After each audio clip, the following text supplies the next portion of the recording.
بسم الله الرحمن الرحيم. ألف لام ميم. ذلك الكتاب لا ريب فيه هدى للمتقين الذين يؤمنون بالغيب ويقيمون الصلاة ومما رزقناهم ينفقون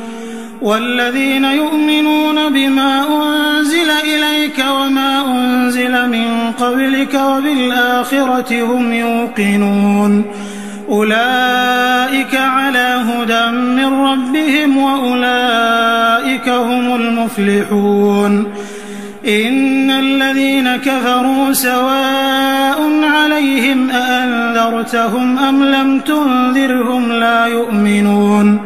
ختم الله على قلوبهم وعلى سمعهم وعلى أبصارهم غشاوة ولهم عذاب عظيم.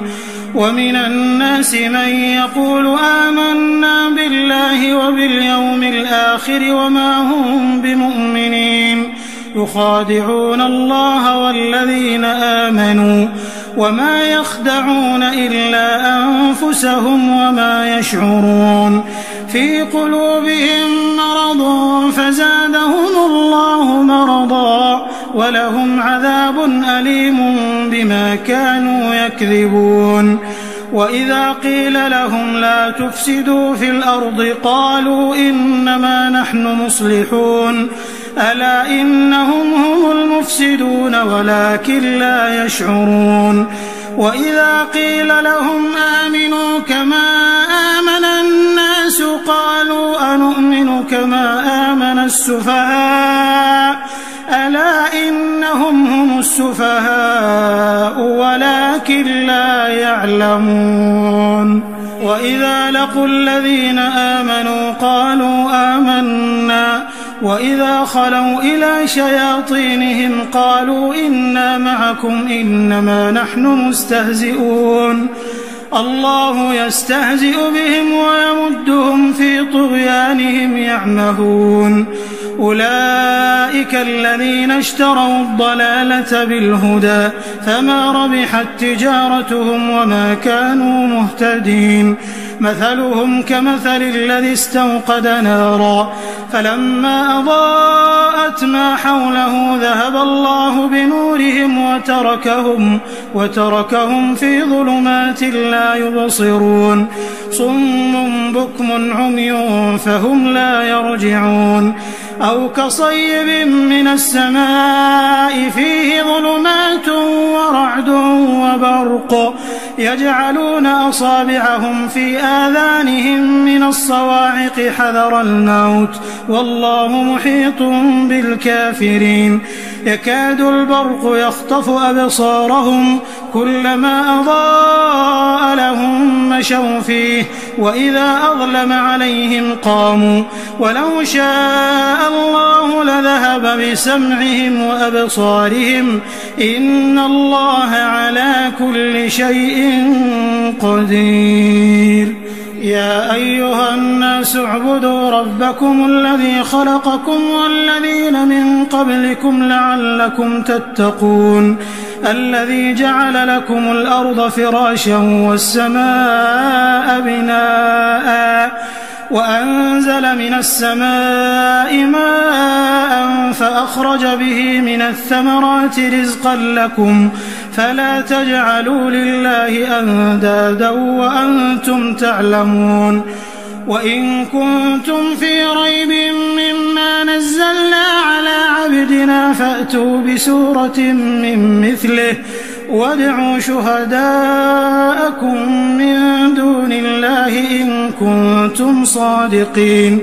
فإن لم تفعلوا ولن تفعلوا فاتقوا النار التي وقودها الناس والحجارة أعدت للكافرين. وبشر الذين آمنوا وعملوا الصالحات أن لهم جنات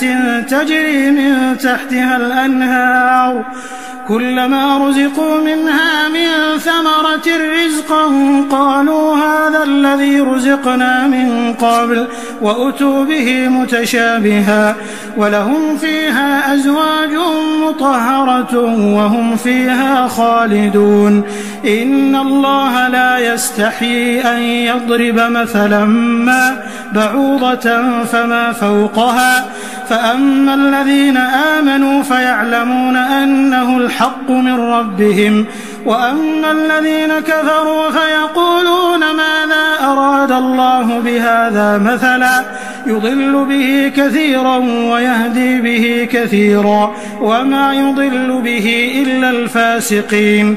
الذين ينقضون عهد الله من بعد ميثاقه ويقطعون ما أمر الله به أن يوصل ويفسدون في الأرض أولئك هم الخاسرون كيف تكفرون بالله وكنتم أمواتا فأحياكم ثم يميتكم ثم يحييكم ثم إليه ترجعون هو الذي خلق لكم ما في الأرض جميعا ثم استوى إلى السماء فسواهن 7 سماوات وهو بكل شيء عليم وإذ قال ربك للملائكة إني جاعل في الأرض خليفة قالوا أتجعل فيها من يفسد فيها ويسفك الدماء ونحن نسبح بحمدك ونقدس لك قال إني أعلم ما لا تعلمون وعلم آدم الأسماء كلها ثم عرضهم على الملائكة فقال أنبئوني بأسماء هؤلاء إن كنتم صادقين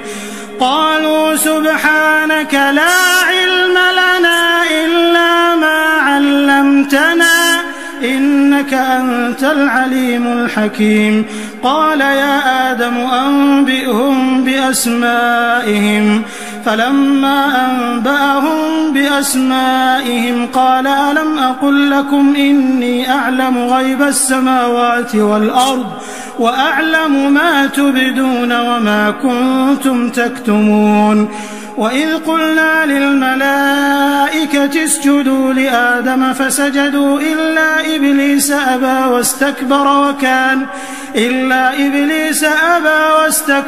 وكان من الكافرين وقلنا يا آدم اسكن أنت وزوجك الجنة وكلا منها رغدا حيث شئتما ولا تقربا هذه الشجرة فتكونا من الظالمين فأزلهما الشيطان عنها فأخرجهما مما كانا فيه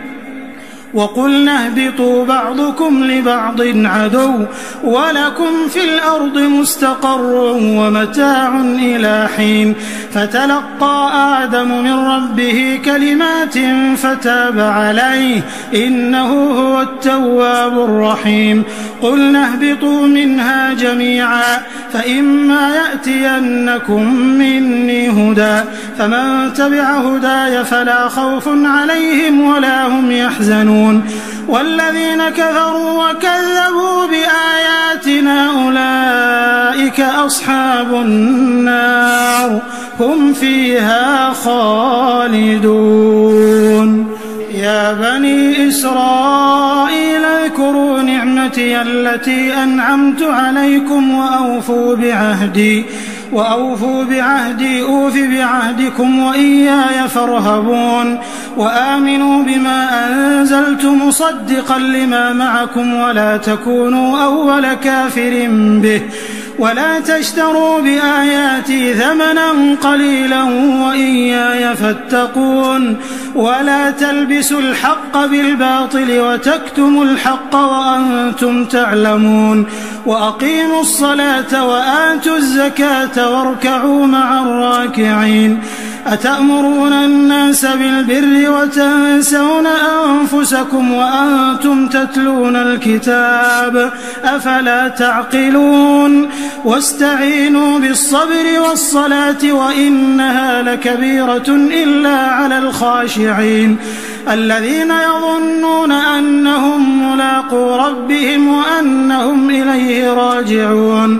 يا بني إسرائيل اذكروا نعمتي التي أنعمت عليكم وأني فضلتكم على العالمين واتقوا يوما لا تجزي نفس عن نفس شيئا ولا يقبل منها شفاعة ولا يؤخذ منها عدل ولا هم ينصرون وإذ نجيناكم من آل فرعون يسومونكم سوء العذاب يذبحون أبناءكم ويستحيون نساءكم وفي ذلكم بلاء من ربكم عظيم وإذ فرقنا بكم البحر فأنجيناكم وأغرقنا آل فرعون وأنتم تنظرون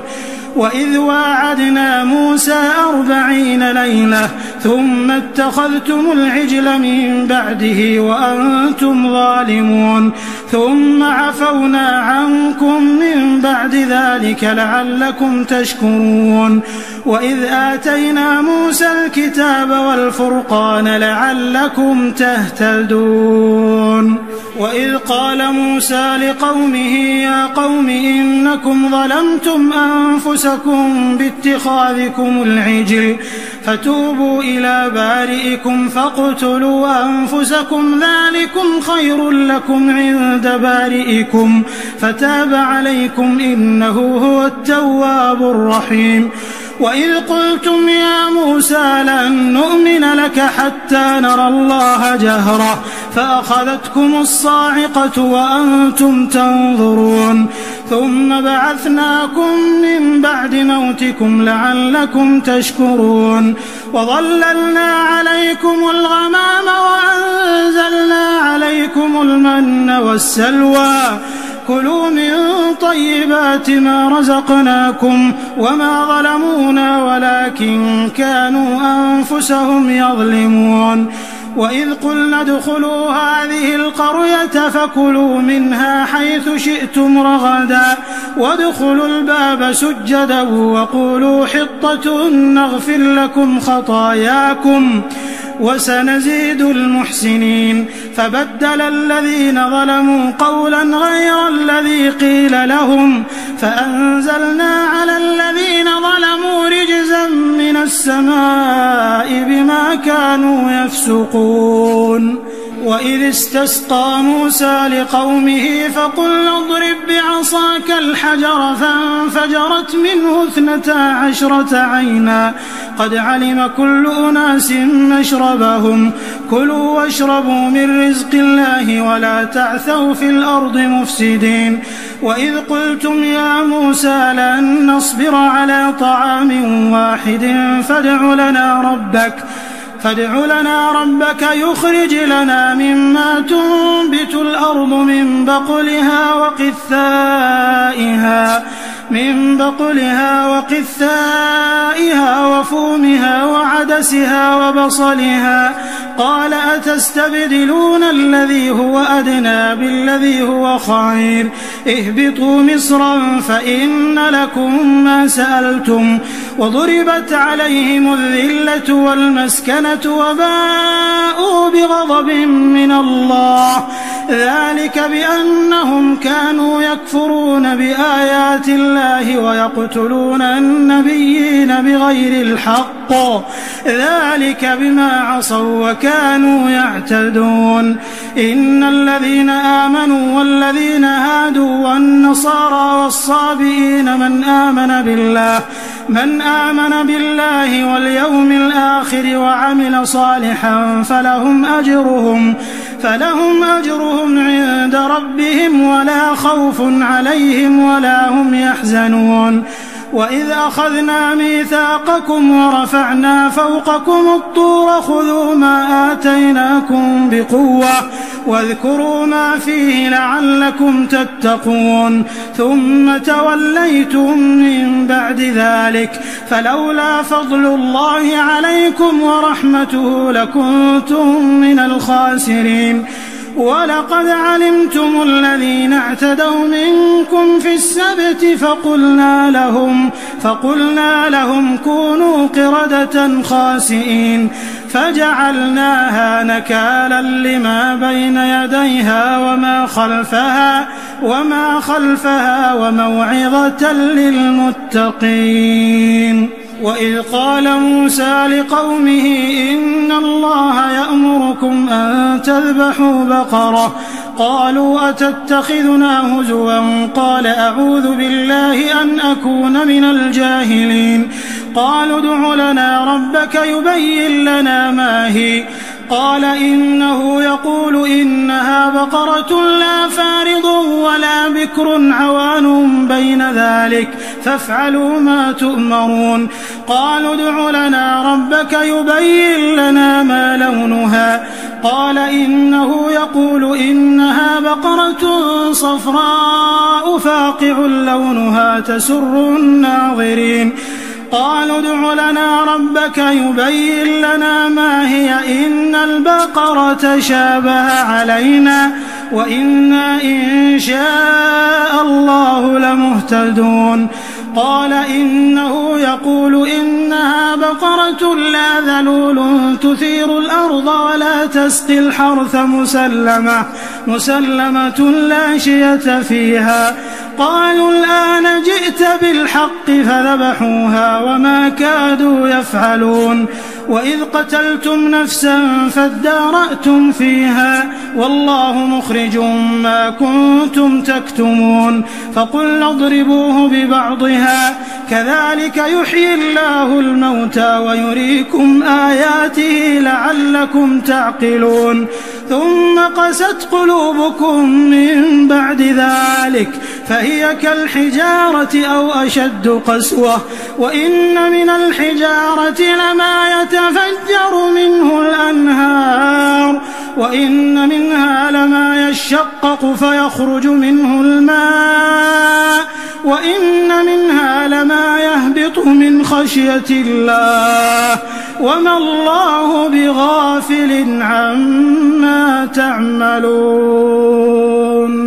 أفتطمعون أن يؤمنوا لكم وقد كان فريق منهم يسمعون كلام الله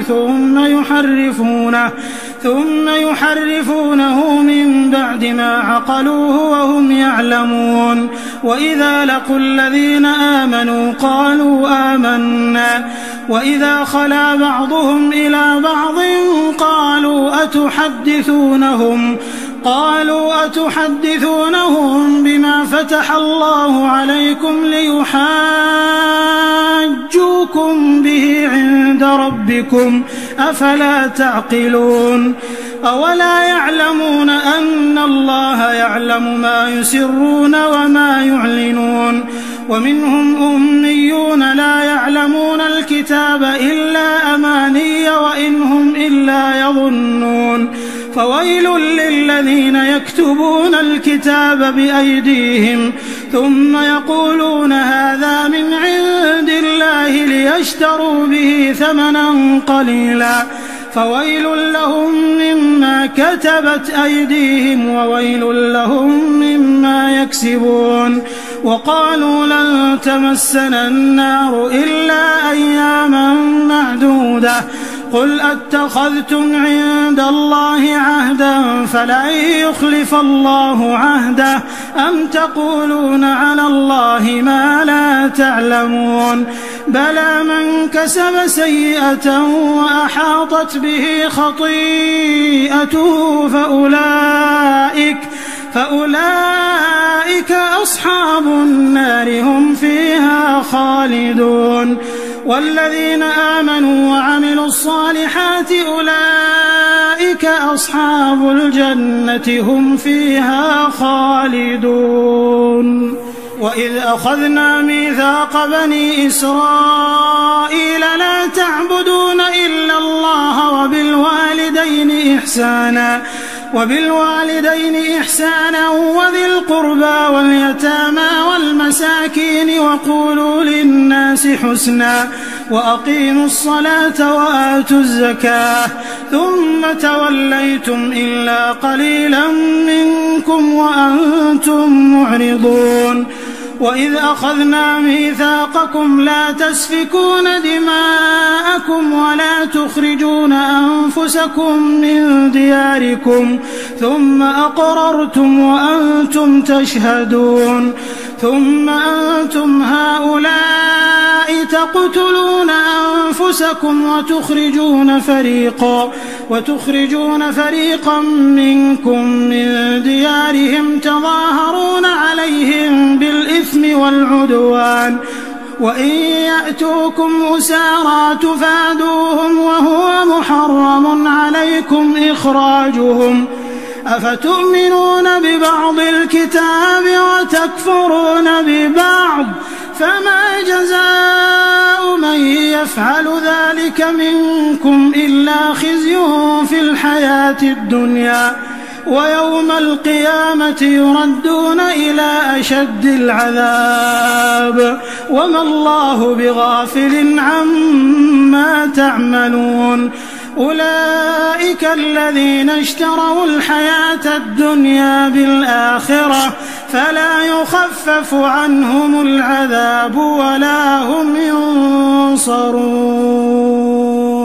ولقد آتينا موسى الكتاب وقفينا من بعده بالرسل وآتينا عيسى ابن مريم البينات وأيدناه بروح القدس أفكلما جاءكم رسول بما لا تهوى أنفسكم استكبرتم ففريقا كذبتم وفريقا تقتلون وقالوا قلوبنا غلف بل لعنهم الله بكفرهم فقليلا ما يؤمنون ولما جاءهم كتاب من عند الله مصدق لما معهم وكانوا من قبل يستفتحون على الذين كفروا فلما جاءهم ما عرفوا كفروا به فلعنة الله على الكافرين بئس ما اشتروا به أنفسهم أن يكفروا بما أنزل الله بغيا أن ينزل الله من فضله على من يشاء من عباده فباءوا بغضب على غضب وللكافرين عذاب مهين وإذا قيل لهم آمنوا بما أنزل الله قالوا نؤمن بما أنزل علينا ويكفرون بما وراءه وهو الحق مصدقا لما معهم قل فلم تقتلون أنبياء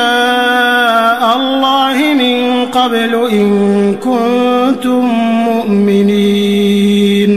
ولقد جاءكم موسى بالبينات ثم اتخذتم العجل من بعده وأنتم ظالمون وإذ أخذنا ميثاقكم ورفعنا فوقكم الطور خذوا ما آتيناكم بقوة واسمعوا قالوا سمعنا وعصينا وأشربوا في قلوبهم العجل بكفرهم قل بئس ما يأمركم به إيمانكم إن كنتم مؤمنين قل إن كانت لكم الدار الآخرة عند الله خالصة من دون الناس فتمنوا الموت إن كنتم صادقين ولن يتمنوه أبدا بما قدمت أيديهم والله عليم بالظالمين ولتجدنهم أحرص الناس على حياة ومن الذين أشركوا يود أحدهم لو يعمر 1000 سنة وما هو بمزحزحه من العذاب أن يعمر والله بصير بما يعملون قل من جبريل فإنه نزله على قلبك بإذن الله مصدقا لما بين يديه وهدى وبشرى للمؤمنين. من كان عدوا لله وملائكته ورسله وجبريل وميكال فإن الله عدو للكافرين. ولقد أنزلنا إليك آيات بينات وما يكفر بها إلا الفاسقون. أوكلما عاهدوا عهدا نبذه فريق منهم بل أكثرهم لا يؤمنون. ولما جاءهم رسول من عند الله مصدق لما معهم نبذ فريق من الذين أوتوا الكتاب كتاب الله وراء ظهورهم كأنهم لا يعلمون. واتبعوا ما تتلو الشياطين على ملك سليمان وما كفر سليمان ولكن الشياطين كفروا يعلمون الناس السحر وما أنزل على الملكين ببابل هاروت وماروت وما يعلمان من أحد حتى يقولا إنما نحن فتنة فلا تكفر فيتعلمون منهما ما يفرقون به بين المرء وزوجه وما هم بضارين به من أحد إلا بإذن الله ويتعلمون ما يضرهم ولا ينفعهم ولقد علموا لمن اشتراه ما له في الآخرة من خلاق ولبئس ما شروا به أنفسهم لو كانوا يعلمون. ولو أنهم آمنوا واتقوا لمثوبة من عند الله خير لو كانوا يعلمون. يا أيها الذين آمنوا لا تقولوا راعنا وقولوا انظرنا واسمعوا وللكافرين عذاب أليم. ما يود الذين كفروا من أهل الكتاب ولا المشركين أن ينزل عليكم من خير من ربكم والله يختص برحمته من يشاء والله ذو الفضل العظيم. ما ننسخ من آية أو ننسها نأت بخير منها أو مثلها. ألم تعلم أن الله على كل شيء قدير. ألم تعلم أن الله له ملك السماوات والأرض وما لكم من دون الله من ولي ولا نصير. أم تريدون أن تسألوا رسولكم كما سئل موسى من قبل ومن يتبدل الكفر بالإيمان فقد ضل سواء السبيل. ود كثير من أهل الكتاب لو يردونكم من بعد إيمانكم كفارا حسدا من عند أنفسهم من بعد ما تبين لهم الحق فاعفوا واصفحوا حتى يأتي الله بأمره إن الله على كل شيء قدير. وأقيموا الصلاة وآتوا الزكاة وما تقدموا لأنفسكم من خير تجدوه عند الله إن الله بما تعملون بصير. وقالوا لن يدخل الجنة إلا من كان هودا أو نصارى تلك أمانيهم قل هاتوا برهانكم إن كنتم صادقين. بلى من أسلم وجهه لله وهو محسن فله أجره عند ربه ولا خوف عليهم ولا هم يحزنون. وقالت اليهود ليست النصارى ليست اليهود على شيء وهم يتلون الكتاب كذلك قال الذين لا يعلمون مثل قولهم فالله يحكم بينهم يوم القيامة فيما كانوا فيه يختلفون. ومن أظلم ممن منع مساجد الله أن يذكر فيها اسمه وسعى في خرابها أولئك ما كان لهم أن يدخلوها إلا خائفين لهم في الدنيا خزي ولهم في الآخرة عذاب عظيم. ولله المشرق والمغرب فأينما تولوا فثم وجه الله إن الله واسع عليم. وقالوا اتخذ الله ولدا سبحانه بل له ما في السماوات والأرض كل له قانتون بديع السماوات والأرض وإذا قضى أمرا فإنما يقول له كن فيكون.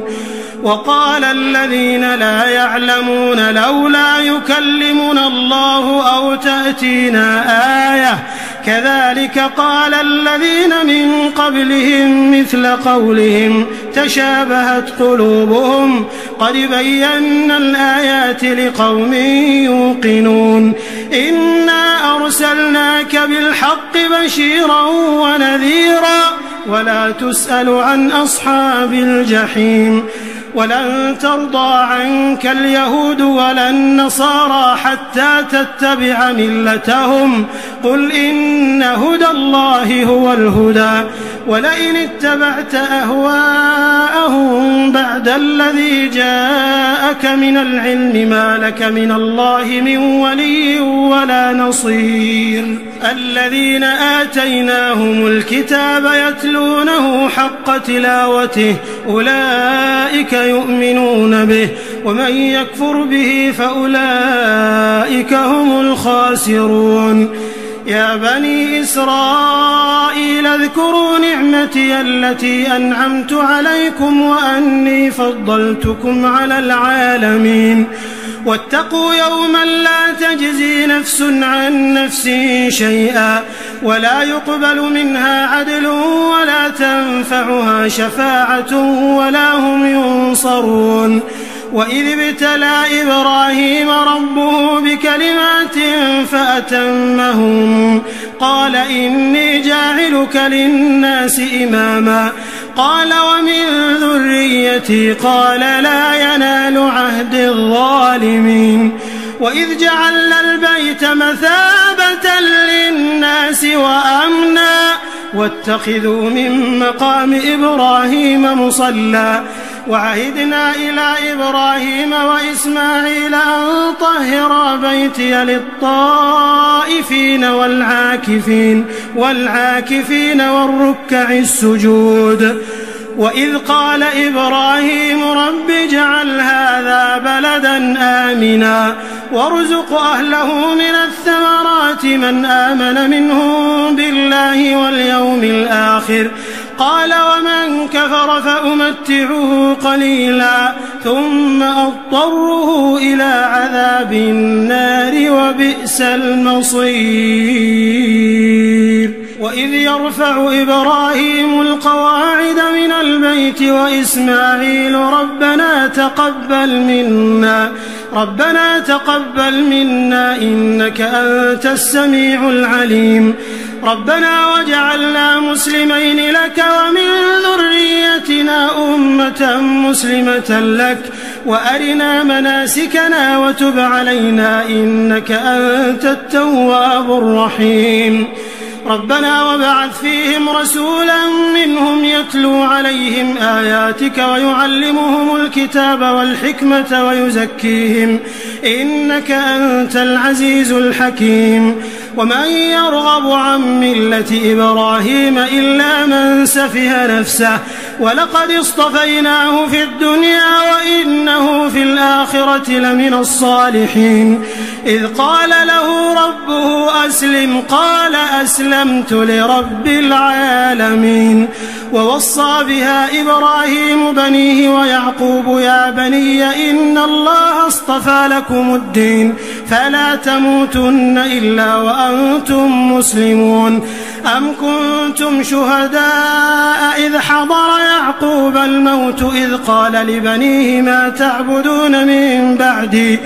قالوا نعبد إلهك وإله آبائك إبراهيم وإسماعيل وإسحاق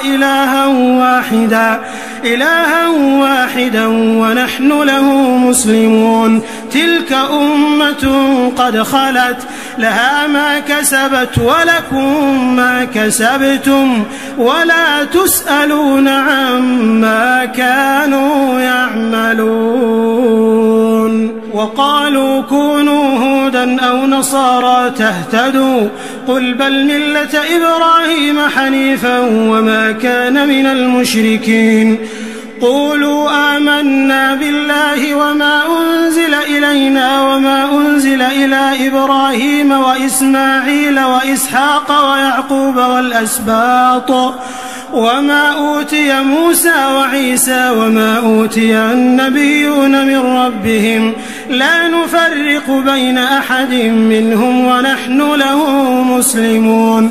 فإن آمنوا بمثل ما آمنتم به فقد اهتدوا وإن تولوا فإنما هم في شقاق فسيكفيكهم الله وهو السميع العليم.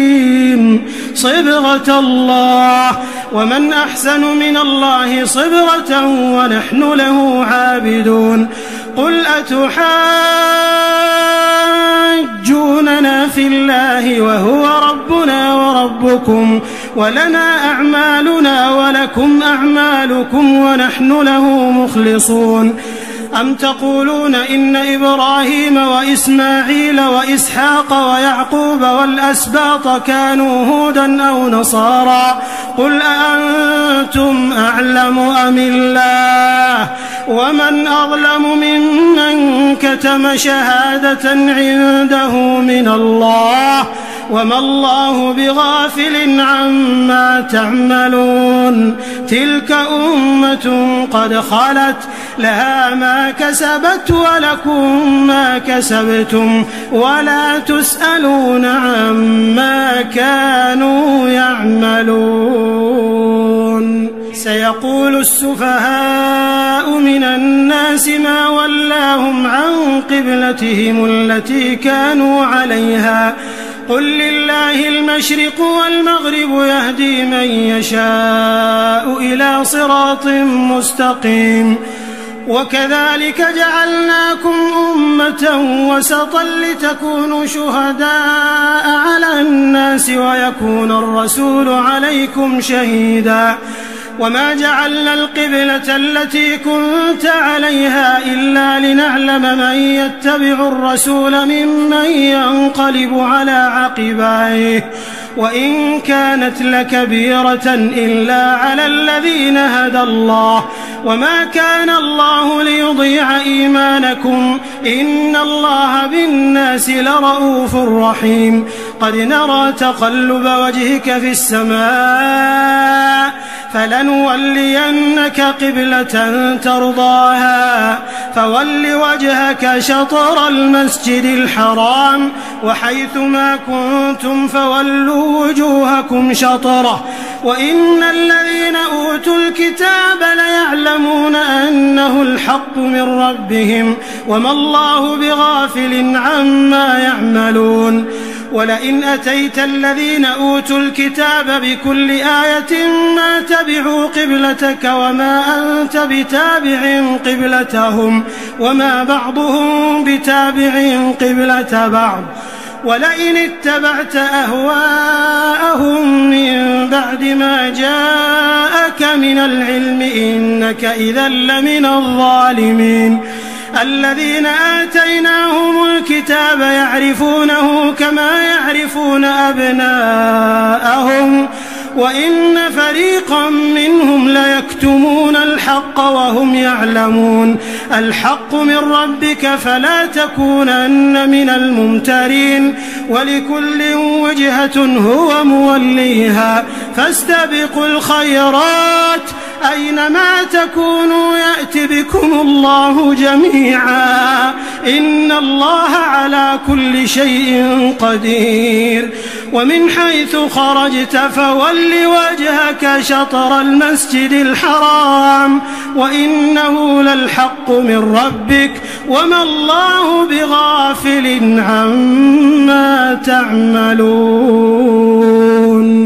ومن حيث خرجت فول وجهك شطر المسجد الحرام وحيث ما كنتم فولوا وجوهكم شطره لئلا يكون للناس عليكم حجة إلا الذين ظلموا منهم فلا تخشوهم واخشوني ولأتم نعمتي عليكم ولعلكم تهتدون كما أرسلنا فيكم رسولا منكم يتلو عليكم آياتنا ويزكيكم ويعلمكم الكتاب والحكمة ويعلمكم ما لم تكونوا تعلمون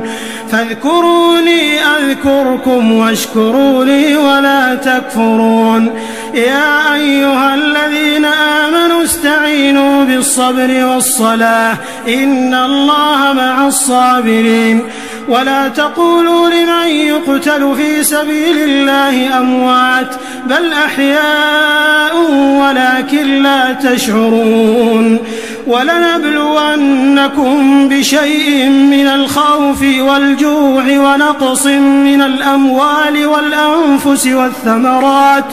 وبشر الصابرين الذين إذا أصابتهم مصيبة قالوا إنا لله وإنا إليه راجعون أولئك عليهم صلوات من ربهم ورحمة وأولئك هم المهتدون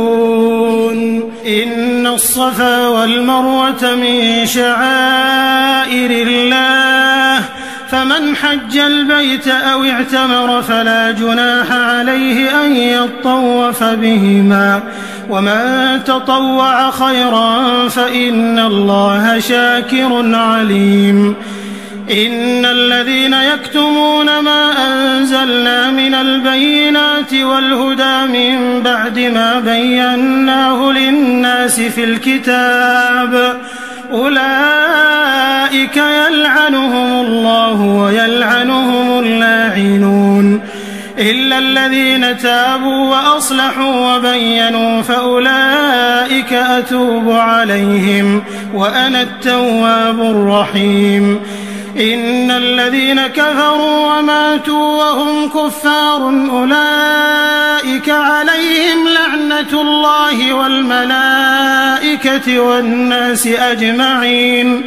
خالدين فيها لا يخفف عنهم العذاب ولا هم ينظرون وإلهكم إله واحد لا إله إلا هو الرحمن الرحيم إن في خلق السماوات والأرض واختلاف الليل والنهار والفلك التي تجري في البحر بما ينفع الناس وما أنزل الله من السماء من ماء فأحيا به الأرض بعد موتها وبث فيها من كل دابة وتصريف الرياح والسحاب المسخر بين السماء والأرض لآيات لقوم يعقلون ومن الناس من يتخذ من دون الله أندادا يحبونهم كحب الله والذين آمنوا أشد حبا لله ولو يرى الذين ظلموا إذ يرون العذاب أن القوة لله جميعا وأن الله شديد العذاب إذ تبرأ الذين اتبعوا من الذين اتبعوا ورأوا العذاب وتقطعت بهم الأسباب وقال الذين اتبعوا لو أن لنا كرة فنتبرأ منهم كما تبرأوا منا كذلك يريهم الله أعمالهم حسرات عليهم وما هم بخارجين من النار. يا أيها الناس كلوا مما في الأرض حلالا طيبا ولا تتبعوا خطوات الشيطان إنه لكم عدو مبين. إنما يأمركم بالسوء والفحشاء وأن تقولوا على الله ما لا تعلمون. وإذا قيل لهم اتبعوا ما أنزل الله قالوا بل نتبع ما ألفينا عليه آباءنا أولو كان آباؤهم لا يعقلون شيئا ولا يهتدون. ومثل الذين كفروا كمثل الذي ينعق بما لا يسمع إلا دعاء ونداء صم بكم عمي فهم لا يعقلون. يا أيها الذين آمنوا كلوا من طيبات ما رزقناكم واشكروا لله إن كنتم إياه تعبدون. إنما حرم عليكم الميتة والدم ولحم الخنزير وما أهل به لغير الله فمن اضطر غير باغ ولا عاد فلا إثم عليه إن الله غفور رحيم. إن الذين يكتمون ما أنزل الله من الكتاب ويشترون به ثمنا قليلا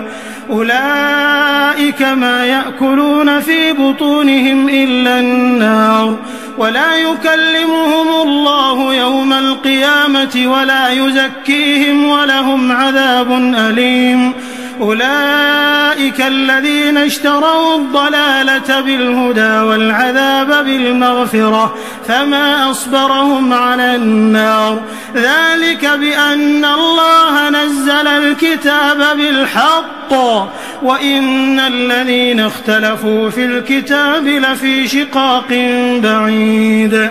ليس البر أن تولوا وجوهكم قبل المشرق والمغرب ولكن البر من آمن بالله واليوم الآخر والملائكة والكتاب والنبيين وآتى المال على حبه ذوي القربى واليتامى والمساكين وابن السبيل والسائلين وفي الرقاب وأقام الصلاة وآتى الزكاة والموفون بعهدهم إذا عاهدوا والصابرين في البأساء والضراء وحين البأس أولئك الذين صدقوا وأولئك هم المتقون. يا أيها الذين آمنوا كتب عليكم القصاص في القتلى الحر بالحر والعبد بالعبد والأنثى بالأنثى فمن عفي له من أخيه شيء فاتباع بالمعروف وأداء إليه بإحسان ذلك تخفيف من ربكم ورحمة فمن اعتدى بعد ذلك فله عذاب أليم. ولكم في القصاص حياة يا أولي الألباب لعلكم تتقون. كتب عليكم إذا حضر أحدكم الموت إن ترك خيرا الوصية للوالدين والأقربين بالمعروف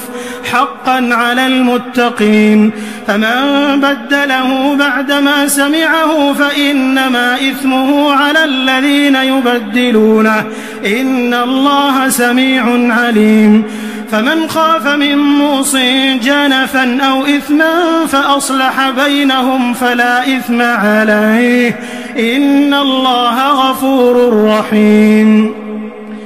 يا أيها الذين آمنوا كتب عليكم الصيام كما كتب على الذين من قبلكم لعلكم تتقون أياما معدودات فمن كان منكم مريضا أو على سفر فعدة من أيام أخر وعلى الذين يطيقونه فدية طعام مسكين فمن تطوع خيرا فهو خير له وأن تصوموا خير لكم إن كنتم تعلمون شهر رمضان الذي أنزل فيه القرآن هدى للناس وبينات من الهدى والفرقان فمن شهد منكم الشهر فليصم ومن كان مريضا أو على سفر فعدة من أيام أخر يريد الله بكم اليسر ولا يريد بكم العسر ولتكملوا العدة ولتكبروا الله على ما هداكم ولعلكم تشكرون وإذا سألك عبادي عني فإني قريب أجيب دعوة الداع إذا دعان فليستجيبوا لي وليؤمنوا بي لعلهم يرشدون أحل لكم ليلة الصيام الرفث إلى نسائكم هن لباس لكم وأنتم لباس لهن علم الله أنكم كنتم تختانون أنفسكم فتاب عليكم وعفى عنكم فالآن باشروهن وابتغوا ما كتب الله لكم وكلوا واشربوا حتى يتبين لكم الخيط الأبيض من الخيط الأسود من الفجر ثم أتموا الصيام إلى الليل ولا تباشروهن وأنتم عاكفون في المساجد تلك حدود الله فلا تقربوها كذلك يبين الله آياته للناس لعلهم يتقون ولا تأكلوا أموالكم بينكم بالباطل وتدلوا بها إلى الحكام لتأكلوا فريقا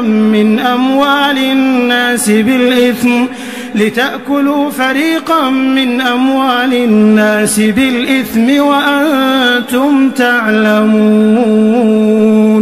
يسألونك عن الأهلة قل هي مواقيت للناس والحج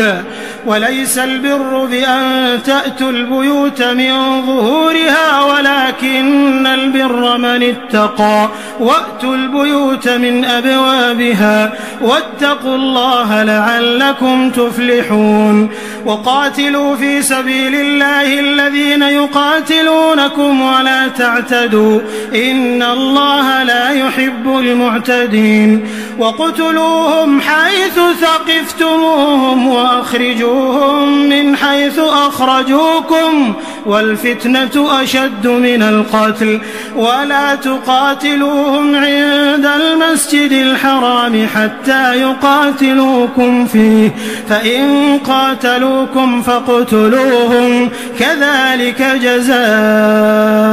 الكافرين فإن انتهوا فإن الله غفور رحيم وقاتلوهم حتى لا تكون فتنة ويكون الدين لله فإن انتهوا فلا عدوان إلا على الظالمين الشهر الحرام بالشهر الحرام والحرمات قصاص فمن اعتدى عليكم فاعتدوا عليه بمثل ما اعتدى عليكم واتقوا الله واعلموا أن الله مع المتقين وأنفقوا في سبيل الله ولا تلقوا بأيديكم إلى التهلكة وأحسنوا إن الله يحب المحسنين وأتموا الحج والعمرة لله فإن أحصرتم فما استيسر من الهدي ولا تحلقوا رؤوسكم حتى يبلغ الهدي محله فمن كان منكم مريضا أو به أذى من رأسه ففدية من صيام أو صدقة أو نسك، فإذا أمنتم فمن تمتع بالعمرة إلى الحج فما استيسر من الهدي، فمن لم يجد فصيام 3 أيام في الحج و7 إذا رجعتم، تلك 10 كاملة، ذلك لمن لم يكن أهله حاضر المسجد الحرام. واتقوا الله واعلموا أن الله شديد العقاب. الحج أشهر معلومات، فمن فرض فيهن الحج فلا رفث ولا فسوق ولا جدال في الحج، وما تفعلوا من خير يعلمه الله، وتزودوا فإن خير الزاد التقوى، واتقون يا أولي الألباب. ليس عليكم جناح أن تبتغوا فضلا من ربكم، فإذا أفضتم من عرفات فاذكروا الله عند المشعر الحرام واذكروه كما هداكم وإن كنتم من قبله لمن الضالين. ثم أفيضوا من حيث أفاض الناس واستغفروا الله إن الله غفور رحيم. فإذا قضيتم مناسككم فاذكروا الله كذكركم آباءكم أو أشد ذكرا. فمن الناس من يقول ربنا آتنا في الدنيا وما له في الآخرة من خلاق، ومنهم من يقول ربنا آتنا في الدنيا حسنة وفي الآخرة حسنة وقنا عذاب النار. أولئك لهم نصيب مما كسبوا والله سريع الحساب. واذكروا الله في أيام معدودات، فمن تعجل في يومين فلا إثم عليه، ومن تأخر فلا إثم عليه لمن اتقى. واتقوا الله واعلموا أنكم إليه تحشرون. ومن الناس من يعجبك قوله في الحياة الدنيا ويشهد الله على ما في قلبه وهو ألد الخصام، وإذا تولى سعى في الأرض ليفسد فيها ويهلك الحرث والنسل والله لا يحب الفساد. وإذا قيل له اتق الله أخذته العزة بالإثم فحسبه جهنم ولبئس المهاد. ومن الناس من يشري نفسه ابتغاء مرضات الله والله رؤوف بالعباد. يا أيها الذين آمنوا ادخلوا في السلم كافة ولا تتبعوا خطوات الشيطان إنه لكم عدو مبين. فإن زللتم من بعد ما جاءتكم البينات فاعلموا أن الله عزيز حكيم. هل ينظرون إلا أن يأتيهم الله في ظلل من الغمام والملائكة وقضي الأمر وإلى الله ترجع الأمور. سل بني إسرائيل كم آتيناهم من آية بينة ومن يبدل نعمة الله من بعد ما جاءته فإن الله شديد العقاب. زين للذين كفروا الحياة الدنيا ويسخرون من الذين آمنوا والذين اتقوا فوقهم يوم القيامة والله يرزق من يشاء بغير حساب. كان الناس أمة واحدة فبعث الله النبيين مبشرين ومنذرين وأنزل معهم الكتاب بالحق ليحكم بين الناس فيما اختلفوا فيه وما اختلف فيه إلا الذين أوتوه من بعد ما جاءتهم البينات بغيا بينهم فهدى الله الذين آمنوا لما اختلفوا فيه من الحق بإذنه والله يهدي من يشاء إلى صراط مستقيم. أم حسبتم أن تدخلوا الجنة ولما يأتكم مثل الذين خلوا من قبلكم مستهم البأساء والضراء وزلزلوا حتى يقول الرسول والذين آمنوا معه متى نصر الله ألا إن نصر الله قريب. يسألونك ماذا ينفقون قل ما أنفقتم من خير فللوالدين والأقربين واليتامى والمساكين وابن السبيل وما تفعلوا من خير فإن الله به عليم. كتب عليكم القتال وهو كره لكم وعسى أن تكرهوا شيئا وهو خير لكم وعسى أن تحبوا شيئا وهو شر لكم والله يعلم وأنتم لا تعلمون. يسألونك عن الشهر الحرام قتال فيه قل قتال فيه كبير وصد عن سبيل الله وكفر به والمسجد الحرام وإخراج أهله منه أكبر عند الله والفتنة أكبر من القتل ولا يزالون يقاتلونكم حتى يردوكم عن دينكم إن استطاعوا ومن يرتد منكم عن دينه فيمت وهو كافر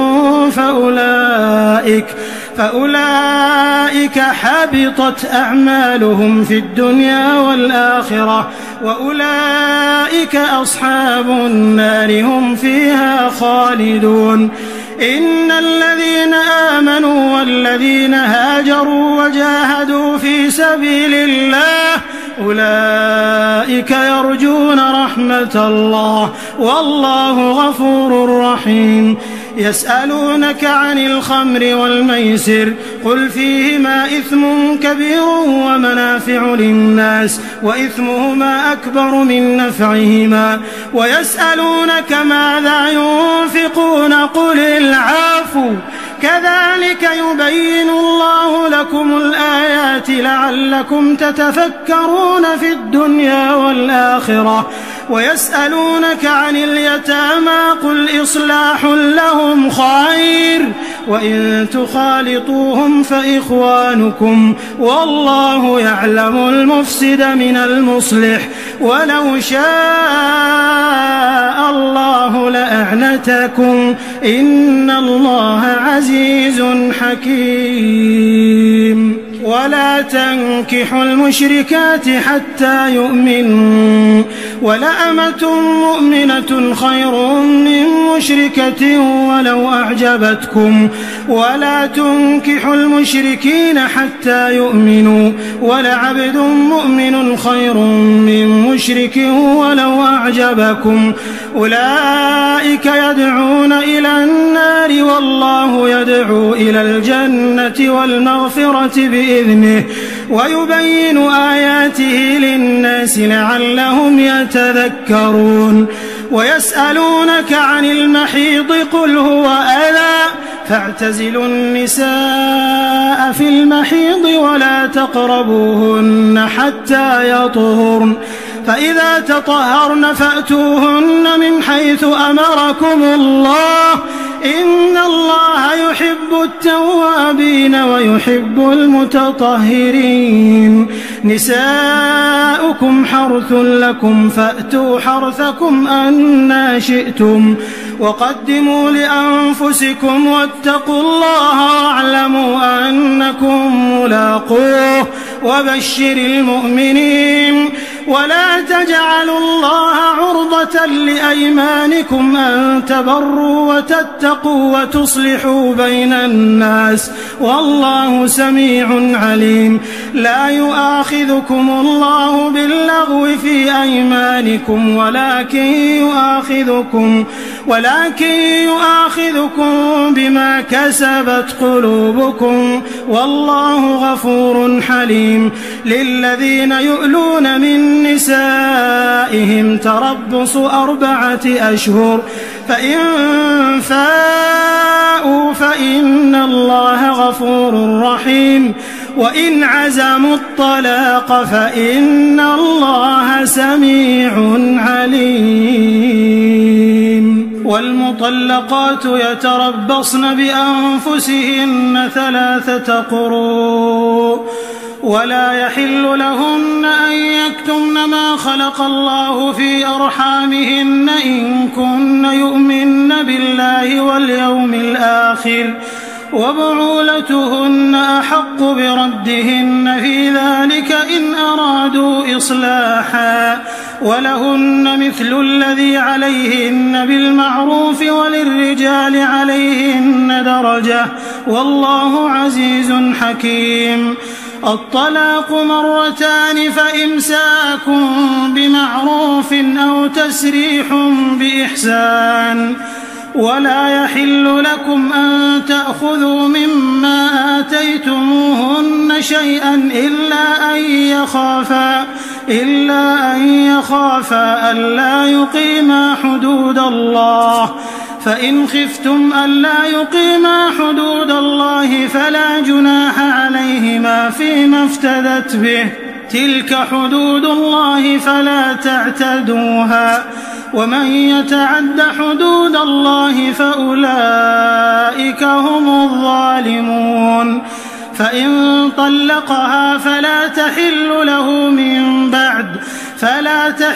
له من بعد حتى تنكح زوجا غيره. فإن طلقها فلا جناح عليهما أن يتراجعا إن ظنا أن يقيما حدود الله وتلك حدود الله يبينها لقوم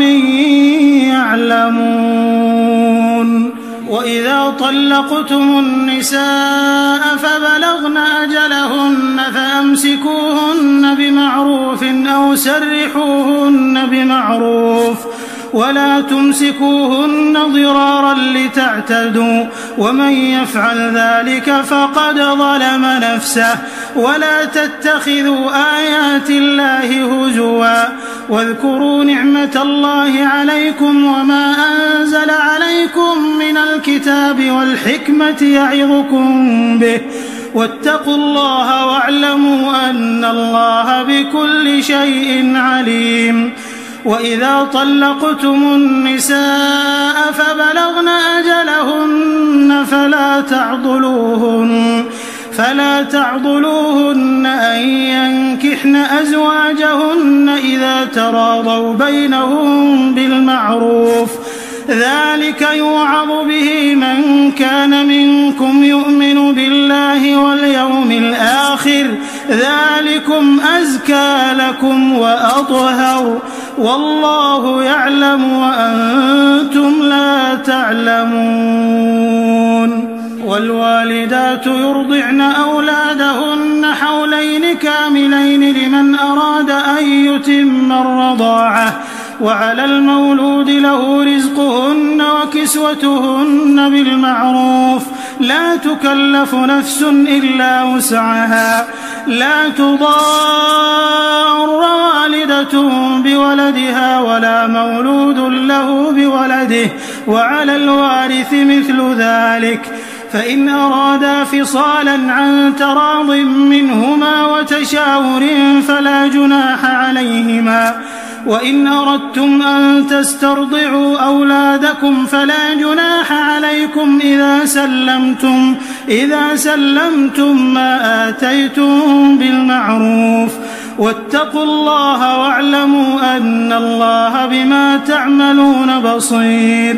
والذين يتوفون منكم ويذرون أزواجا يتربصن بأنفسهن 4 أشهر و10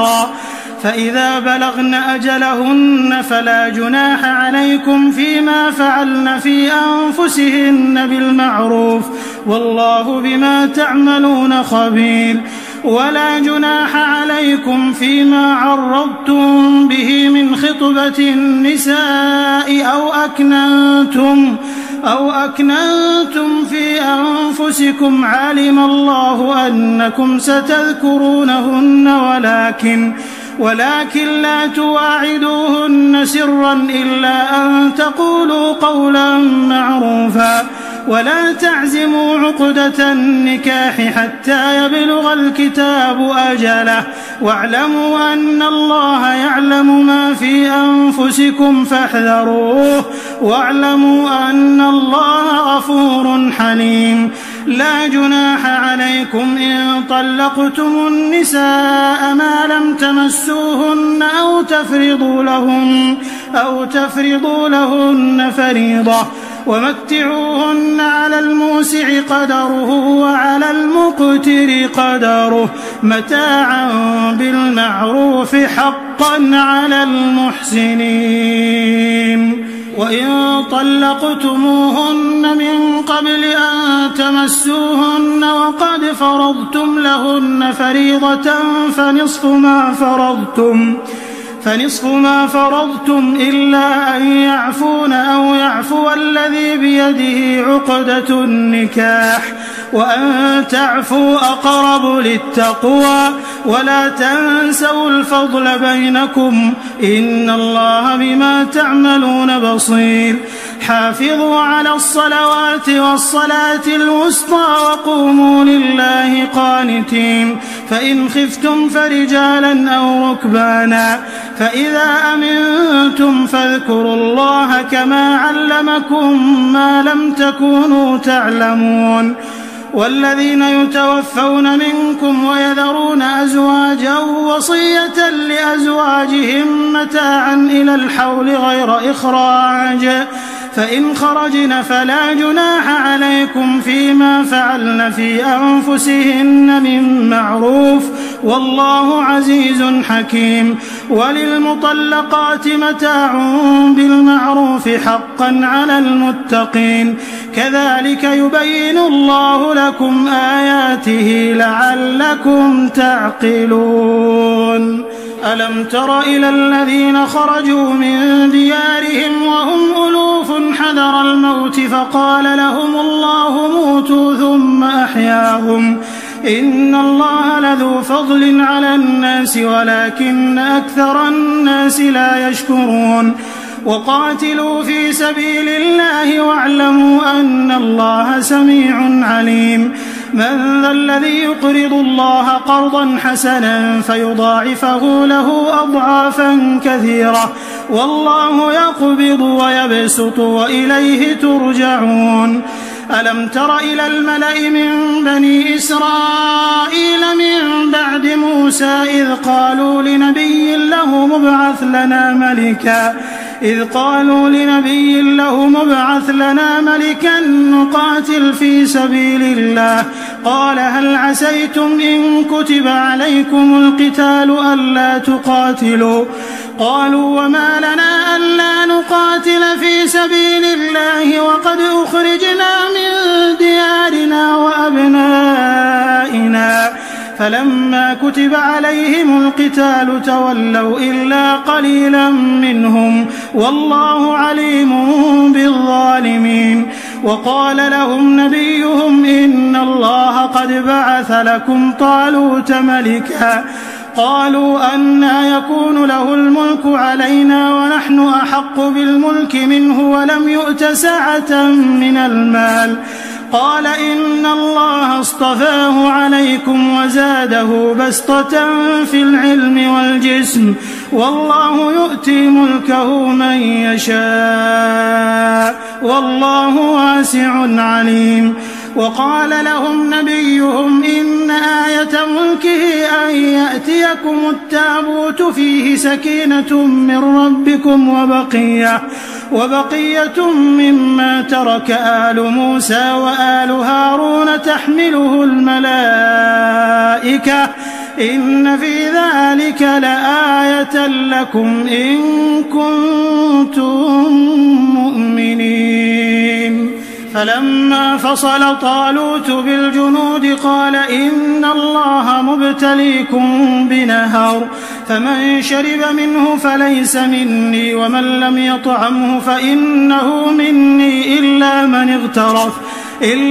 اغترف غرفة بيده فشربوا منه إلا قليلا منهم. فلما جاوزه هو والذين آمنوا معه قالوا لا طاقة لنا اليوم بجالوت وجنوده.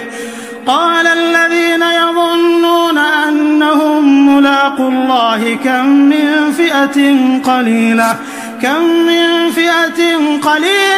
غلبت فئة كثيرة بإذن الله والله مع الصابرين. ولما برزوا لجالوت وجنوده قالوا ربنا أفرغ علينا صبرا وثبت أقدامنا وانصرنا على القوم الكافرين. فهزموهم بإذن الله وقتل داود جالوت وآتاه الله الملك والحكمة وعلمه مما يشاء ولولا دفع الله الناس بعضهم ببعض لفسدت الأرض ولكن الله ذو فضل على العالمين. تلك آيات الله نتلوها عليك بالحق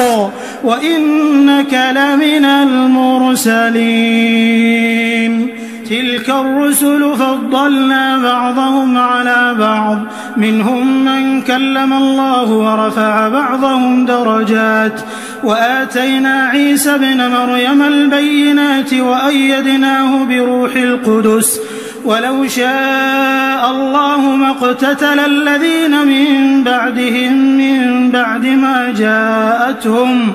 من بعد ما جاءتهم البينات ولكن اختلفوا فمنهم من آمن ومنهم من كفر ولو شاء الله ما اقتتلوا ولكن الله يفعل ما يريد. يا أيها الذين آمنوا أنفقوا مما رزقناكم من قبل أن يأتي يوم لا بيع فيه ولا خلة ولا شفاعة والكافرون هم الظالمون. الله لا إله إلا هو الحي القيوم لا تأخذه سنة ولا نوم له ما في السماوات وما في الأرض. من ذا الذي يشفع عنده إلا بإذنه يعلم ما بين أيديهم وما خلفهم ولا يحيطون بشيء من علمه إلا بما شاء وسع كرسيه السماوات والأرض ولا يؤوده حفظهما وهو العلي العظيم. لا إكراه في الدين قد تبين الرشد من الغي فمن يكفر بالطاغوت ويؤمن بالله فقد استمسك بالعروة الوثقى لا انفصام لها والله سميع عليم. الله ولي الذين آمنوا يخرجهم من الظلمات إلى النور والذين كفروا أولياؤهم الطاغوت يخرجونهم من النور إلى الظلمات أولئك أصحاب النار هم فيها خالدون. ألم تر إلى الذي حاج إبراهيم في ربه أن آتاه الله الملك إذ قال إبراهيم ربي الذي يحيي ويميت قال أنا أحيي وأميت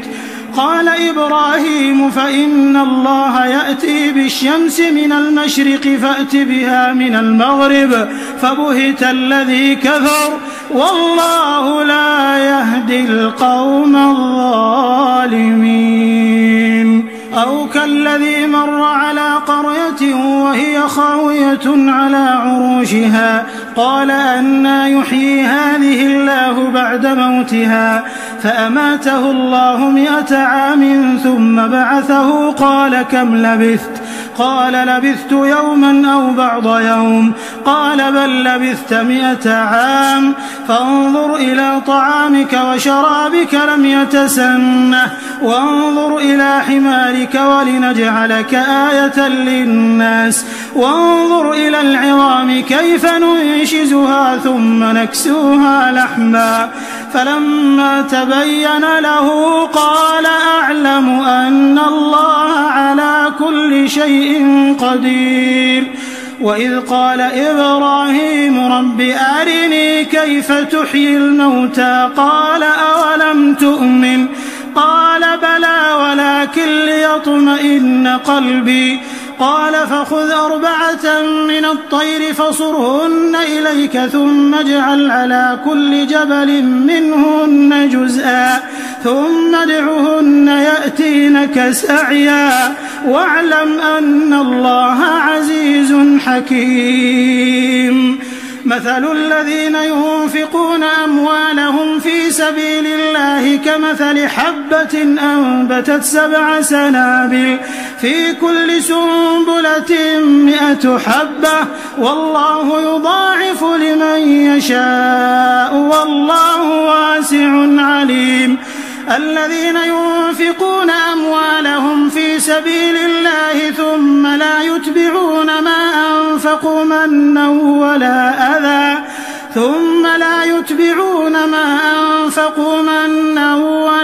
أذى لهم أجرهم عند ربهم ولا خوف عليهم ولا هم يحزنون. قول معروف ومغفرة خير من صدقة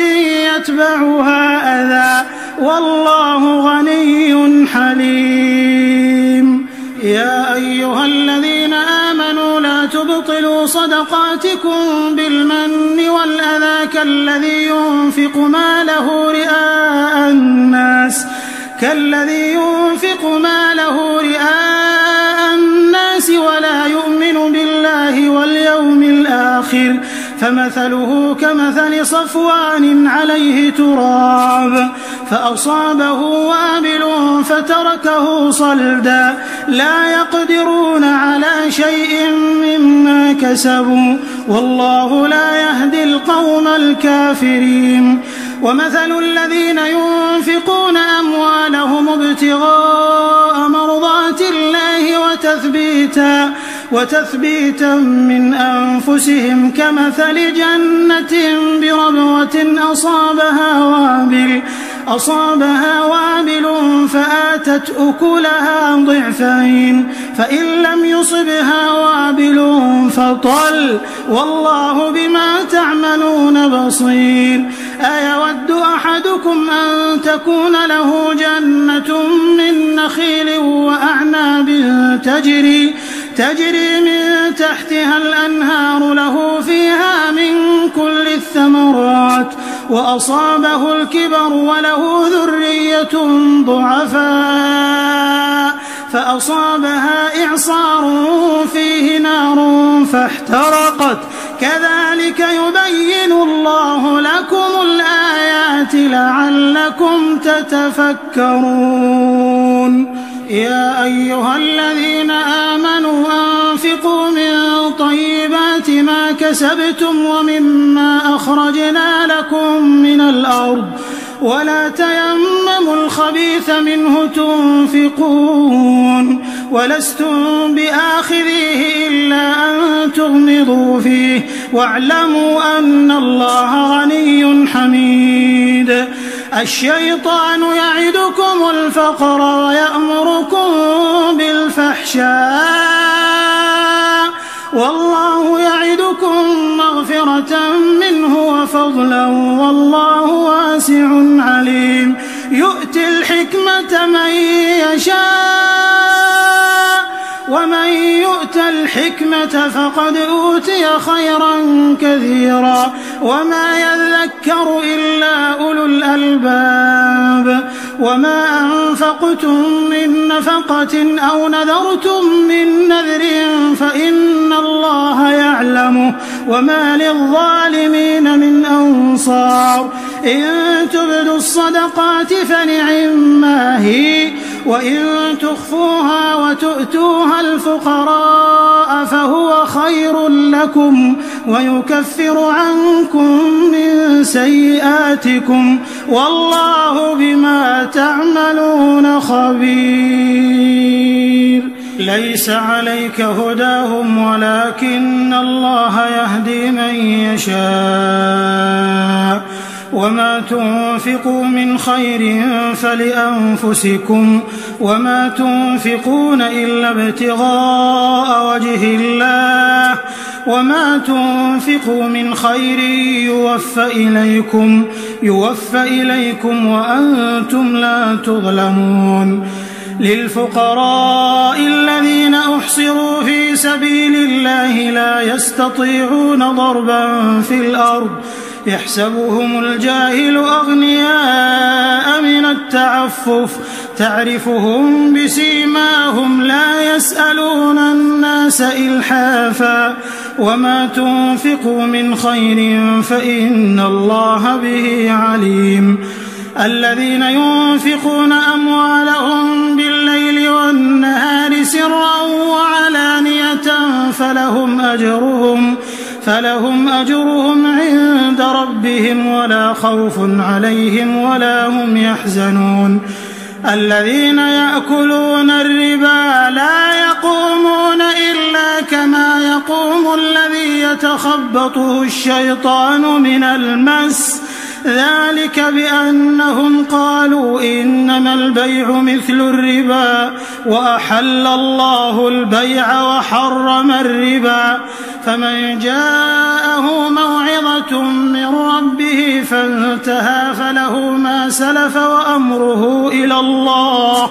ومن عاد فأولئك أصحاب النار هم فيها خالدون يمحق الله الربا ويربي الصدقات والله لا يحب كل كفار أثيم إن الذين آمنوا وعملوا الصالحات وأقاموا الصلاة وآتوا الزكاة لهم أجرهم عند ربهم ولا خوف عليهم ولا هم يحزنون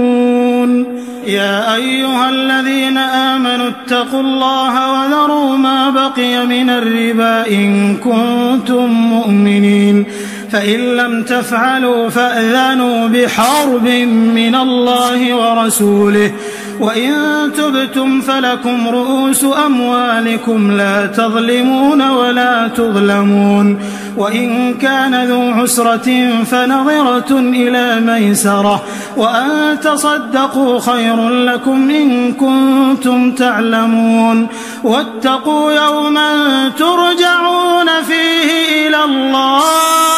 ثم توفى كل نفس ما كسبت وهم لا يظلمون يا أيها الذين آمنوا إذا تداينتم بدين إلى أجل مسمى فاكتبوه وليكتب بينكم كاتب بالعدل ولا يأب كاتب أن يكتب كما علمه الله فليكتب وليملل الذي عليه الحق وليتق الله ربه ولا يبخس منه شيئا فإن كان الذي عليه الحق سفيها أو ضعيفا أو لا يستطيع أن يمل هو فليملل وليه بالعدل واستشهدوا شهيدين من رجالكم فإن لم يكونا رجلين فرجل وامرأتان ممن ترضون ممن ترضون من الشهداء أن تضل إحداهما فتذكر إحداهما الأخرى ولا يأبى الشهداء إذا ما دعوا ولا تسأموا أن تكتبوه صغيرا أو كبيرا إلى أجله ذلكم أقسط عند الله وأقوم للشهادة وأدنى ألا ترتابوا إلا أن تكون تجارة حاضرة تديرونها بينكم فليس عليكم جناح ألا تكتبوها وأشهدوا إذا تبايعتم ولا يضار كاتب ولا شهيد وإن تفعلوا فإنه فسوق بكم واتقوا الله ويعلمكم الله والله بكل شيء عليم. وإن كنتم على سفر ولم تجدوا كاتبا فرهان مقبوضة فإن أمن بعضكم بعضا فليؤد الذي ائتمن أمانته وليتق الله ربه ولا تكتموا الشهادة ومن يكتمها فإنه آثم قلبه والله بما تعملون عليم. لله ما في السماوات وما في الأرض وإن تبدوا ما في أنفسكم أو تخفوه يحاسبكم به الله فيغفر لمن يشاء ويعذب من يشاء والله على كل شيء قدير. آمن الرسول بما أنزل إليه من ربه والمؤمنون كل آمن بالله وملائكته وكتبه ورسله لا نفرق بين أحد من رسله وقالوا سمعنا وأطعنا غفرانك ربنا وإليك المصير. لا يكلف الله نفسا إلا وسعها لها ما كسبت وعليها ما اكتسبت ربنا لا تؤاخذنا إن نسينا أو أخطأنا ربنا ولا تحمل علينا إصرا كما حملته على الذين من قبلنا ربنا ولا تحملنا ما لا طاقة لنا به واعف عنا واغفر لنا وارحمنا أنت مولانا فانصرنا على القوم الكافرين.